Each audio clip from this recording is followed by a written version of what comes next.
So yeah, I'm wearing a filter again, um, and I've been wanting to do my makeup for days, but I haven't really had much of the energy to do it. But today I'm gonna talk a little bit in depth since I see a lot of people on YouTube, sharing their stories and everything.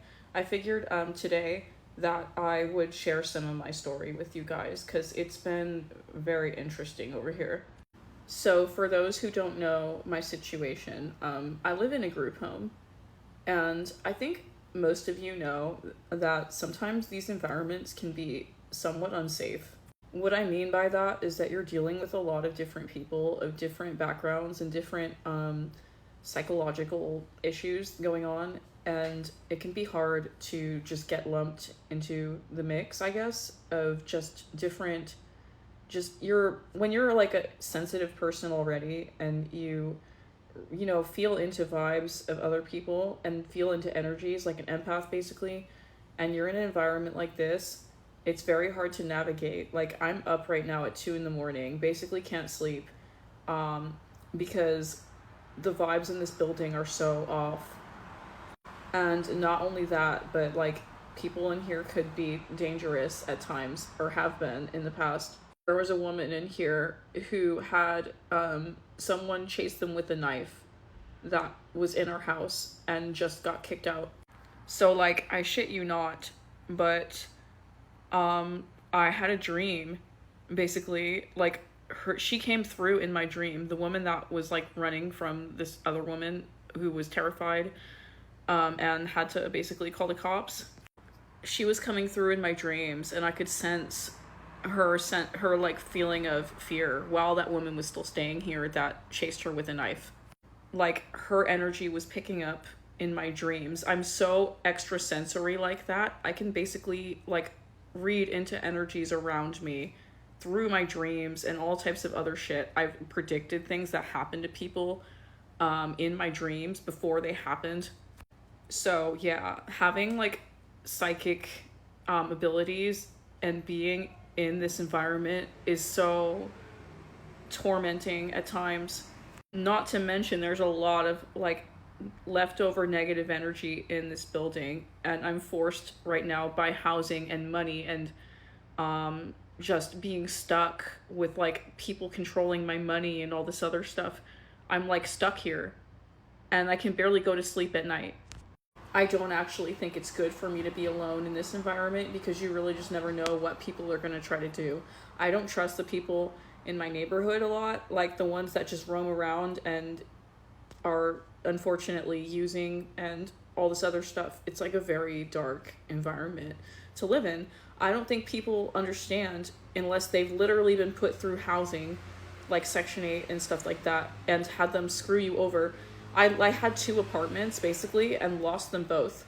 And unfortunately, it was because of people around me trying to sabotage my housing. Like, I swear, I can't make this up. And then my ex at the time was using drugs, and he got us kicked out of two places because people were coming in and out of the building. I never wanted any of this to happen. But housing decided, instead of like getting me another apartment, to put me back into the group home. And this one, thank God, it's not a 24-hour, but I've lived in a 24-hour group home, and I'll tell you exactly what that's like. It is hell on earth. Like, I'm telling you, it's dark, it's bad, because they take so many of your rights away, because basically the state at that point does not consider you an independent person. They were giving me $27 of my money a week. Like, are you kidding me? You took all my SSI and you're giving me $27 for myself every week.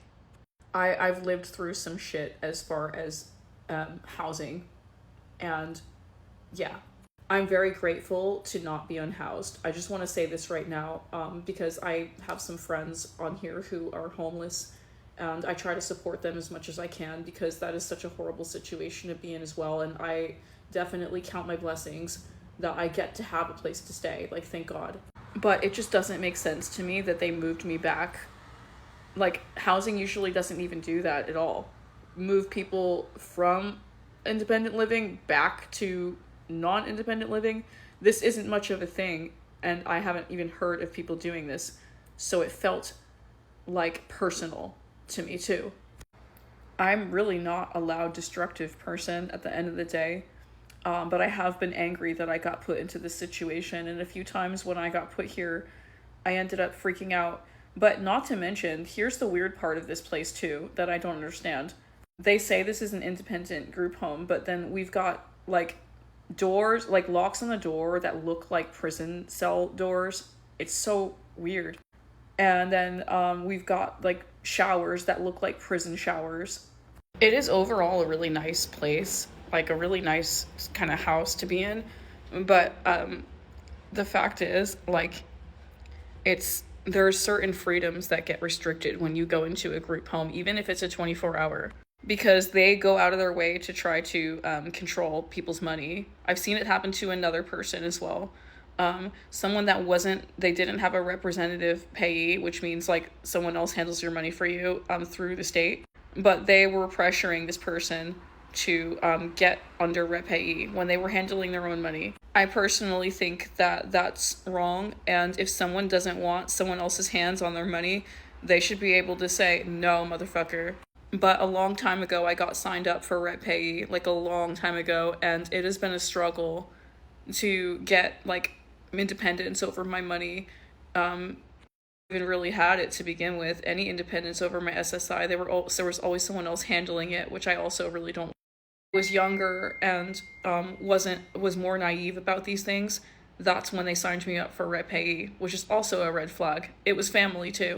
That's all I'm really gonna get into about that. But the fact of the matter is, I don't think that this situation is healthy long term, and I've been here too long.